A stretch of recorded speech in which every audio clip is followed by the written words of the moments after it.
आज की इस वीडियो में मैं आपको ये बताने वाली हूँ कि दांत में कौन कौन सी बीमारियाँ होती हैं और उसके मुख्य रीज़न क्या होते हैं। वीडियो बहुत इन्फॉर्मेटिव रहेगा, अंत तक जरूर देखिएगा। उसके बाद भी अगर आपके मन में इससे रिलेटेड कोई क्वेश्चन है, कोई डाउट हो तो कमेंट जरूर कीजिएगा, बहुत जल्दी इसका आंसर करेंगे। हेलो दोस्तों, कैसे हैं आप सब। मैं आपकी डॉक्टर ज्योति पांडे। दांतों में कौन कौन सी समस्याएं होती है आज की वीडियो में हम लोग यही जानेंगे। दांतों में ऐसे तो बहुत सारी प्रॉब्लम्स होती है, लेकिन एक एक करके स्टेप्स वाइज समझेंगे। और ये सारी चीज़ों को अगर आपको इससे बचना है तो आपको अपने नियर जो हैं पास के जो दांत के डॉक्टर होते हैं, जिनको कि हम लोग डेंटिस्ट बोलते हैं, उनके पास जा करके आपको अपना प्रॉपर ट्रीटमेंट लेना होगा, ताकि आपके दांत में फैलने वाली ये जो बीमारी है बाकी और दांतों को ख़राब ना करे और आपका दांत जो है वो सेफ रहे, बचा रहे। सबसे पहला जो दांत की प्रॉब्लम होती है, जो दांत की बीमारी होती है, वो होता है टूथ डीके, मतलब दांतों में कीड़े लगना, या दांतों का सड़न भी बोलते हैं इसको, या दांत में कैविटी लगना। ये एक सारी चीज़ें जो हैं वो एक ही चीज़ को बोला जाता है। इसके बहुत सारे रीज़न हो सकते हैं, लेकिन सबसे मेन रीज़न होता है कि कहीं पे भी अगर कोई फूड पार्टिकल्स एक्यूमुलेट हो रहे हैं, मतलब अगर कहीं पे खाना फंसना शुरू हो गया है तो वहाँ पे दांत में सड़न हो सकती है, या फिर कहीं पे प्लाक या फिर टार्टर, जैसा कि भी आपको पिक्चर में दिख रहा है, पीला पीला कलर का परत ऐसा अगर कहीं इकट्ठा होने लगा है तो उसके नीचे जो है वो ऑटोमेटिकली जो है वो बैक्टीरिया वहाँ पे सड़न स्टार्ट कर देंगे और दांत जो है वो ख़राब होना स्टार्ट हो जाएगा। इसका तीसरा मुख्य रीज़न होता है कि अगर आप अपने डाइट पे बहुत ज़्यादा शुगर यूज़ करते हैं, शुगरी कंटेंट, ऐसा बहुत ज़्यादा जो है कार्ब्स बहुत ज़्यादा खाते हैं, तो ऐसे लोगों में भी ये जो टूथ डीके है वो बहुत नॉर्मली होने लगता है। कुछ ऐसे पेरेंट्स होते हैं जिनमें भी ये टूथ डिजीज़ की प्रॉब्लम बहुत ज़्यादा होती है, तो ऐसे लोगों में भी जेनेटिकली जो है वो एक जनरेशन से दूसरे जनरेशन में टूथ डीके की प्रॉब्लम हो सकती है। सेकेंड जो इसका मोस्ट कॉमन जो डिजीज़ होती है वो होता है गम डिजीज़, मसूड़ों में होने वाली प्रॉब्लम। मसूड़ों में मुख्यतः दो तरीके की प्रॉब्लम होती है। एक होता है मसूड़े से खून आना, जिसको कि हम लोग नॉर्मल सी भाषा में पायरिया बोलते हैं, और इसी का एडवांस स्टेज जो होता है जिसमें कि दांत तक हिलने लगता है, तो इसको हम लोग मेडिकल टर्म्स में पेरियोडोंटाइटिस बोलते हैं। मतलब जिंजीवाइटिस और पेरियोडोंटाइटिस दो ऐसी समस्या होती है जो कि मसूड़े से रिलेटेड होती है। उसमें आपके दांत जो हैं वो सही रहते हैं, लेकिन मसूड़े जो होते हैं जो चारों तरफ से दांत को कवर किए हुए होते हैं, उन्हीं में प्रॉब्लम आने लगती है, उनमें खून आने लगता है, उनकी वजह से मुंह में महक बनने लगती है, उससे कभी कभी जो है वो मवाद तक आने लगता है, दांत तक हिलने लगता है। तो इसके भी बहुत सारे रीज़न हो सकते हैं, जैसे कि अगर आपका अच्छे से आप अपने हाइजीन का ख्याल नहीं रखते हैं, प्रॉपर ब्रशिंग नहीं करते, फ्लॉशिंग नहीं करते हैं, अच्छे से कुल्ला नहीं करते हैं, तो ये समस्या हो सकती है। जिन लोगों में डायबिटीज़ की प्रॉब्लम होती है उन लोगों में ये समस्या हो सकती है। जो लोग बहुत लंबे समय तक एंटी डिप्रेसेंट अगर कोई मेडिसिन लेते हैं तो उनमें भी ये समस्या हो सकती है। विटामिन सी की अगर डिफिशियंसी है तो भी ये जो प्रॉब्लम है वो हो सकती है। तो ये जो रीज़न था ये था मसूड़े से होने वाली जो बीमारी होती है। ये चूँकि दांत के आसपास ही होता है, इसीलिए हम लोग इसको टूथ डिजीज़ के अंदर ही इंक्लूड करते हैं। थर्ड जो प्रॉब्लम होती है वो होती है टूथ सेंसिटिविटी की। अभी जो है वो ठंड का मौसम आने वाला है, तो जिन किसी के दांत में थोड़ी सी भी प्रॉब्लम होगी उन लोगों को टूथ सेंसिटिविटी वाली प्रॉब्लम जो है वो स्टार्ट होने लगेगा।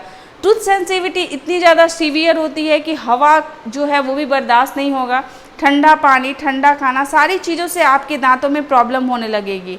टूथ सेंसिटिविटी के लिए मेन रीज़न जो होता है वो ये होता है कि आपके मसूड़े जो हैं जहाँ तक उनको रहना था वो वहाँ तक नहीं रहते हैं और वहाँ से वो नीचे की तरफ शिफ्ट होने लगते हैं, जिससे कि दांत का बहुत सारा पार्ट जो है वो एक्सपोज होने लगता है। हमारी प्रकृति जो है दांत को कुछ ऐसा बनाई है कि जो दांत का पार्ट दिखता है वहाँ तक प्रोटेक्शन के लिए इनेमल का लेयर होता है, वहाँ तक आपको सेंसिटिविटी महसूस नहीं होती है। लेकिन अगर रूट का पार्ट अगर एक्सपोज होने लगे, वहाँ पे मसूड़े अगर ना कवर किए रहें, तो वहाँ पे आपको सेंसिटिविटी होने लगेगी, क्योंकि वहाँ पे इनेमल का कोई लेयर नहीं होता है। बहुत ज़्यादा हार्ड ब्रशिंग जो है वो इसके लिए जिम्मेदार होता है, या फिर GERD मतलब एसिड रिफ्लैक्स अगर किसी को होता है, बार बार डकारें आती हैं, इनडाइजेशन की प्रॉब्लम होती है, तो ऐसे लोगों में भी टूथ सेंसिटिविटी जो है वो अपने आप से बनने लगता है। तो ये तो रीज़न थी टूथ सेंसिटिविटी। तो नेक्स्ट टाइम से अगर आपको टूथ सेंसिटिविटी की प्रॉब्लम है और मौसम जो है अगर चेंज हो रहा है, आपको हल्की हल्की सी स्टार्ट हो गई है प्रॉब्लम, तो अपने नियर के डेंटिस्ट के पास जाइएगा। वो आपके लिए डिसेंसिटाइजिंग टूथपेस्ट जो है वो चला देंगे, जिससे कि आपकी प्रॉब्लम जो है वो बहुत हद तक कम होने लगेगी। नेक्स्ट जो टूथ डिजीज होती है वो होती है टूथ इरोजन की। टूथ इरोजन का मतलब होता है दांत जो है वो आपको घिसता हुआ दिखेगा, बहुत सारे जगहों पे घिस सकता है, या तो ऑक्लूजल सरफेस मतलब ऊपर वाले सरफेस पे जो पीछे के चेह होते हैं, सामने में अगर वो ऊपर से घिस रहा है तो उसको इंसाइजल सरफेस बोलेंगे, आगे के जो लिंगुअल सरफेस होती हैं, लेबियल सरफेस होती है, ये बहुत सारे दांतों के सरफेसेस होती हैं।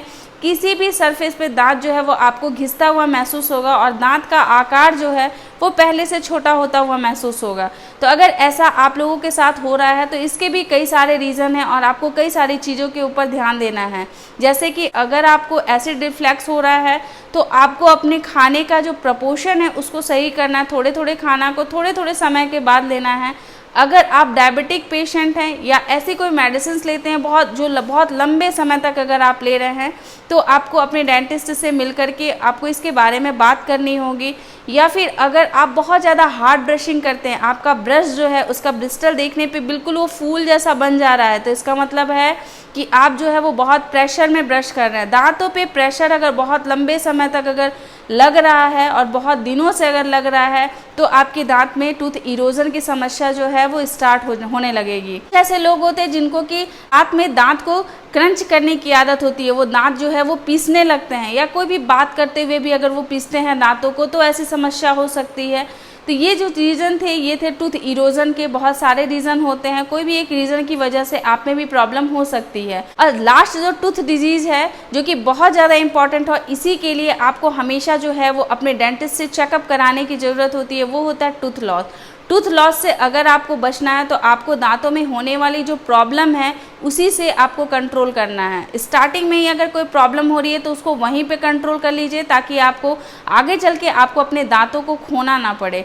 टूथ लॉस के बहुत सारे रीज़न है, मैंने जितना भी आपको ऊपर में पॉइंट्स बताया वो सारी चीज़ें जिम्मेदार होती हैं, उनकी वजह से टूथ लॉस हो सकता है। और अगर आपके टूथ लॉस होए तो आप कोशिश करें कि आप उस दांत को फिर से वहाँ पे वापस जो है वो पा लें। इसके लिए आपको डेंटिस्ट के पास जाना होगा। इसके लिए बहुत सारे ऑप्शंस होते हैं, कैपिंग हो सकती है, क्राउनिंग हो सकती है, इम्प्लांट हो सकता है।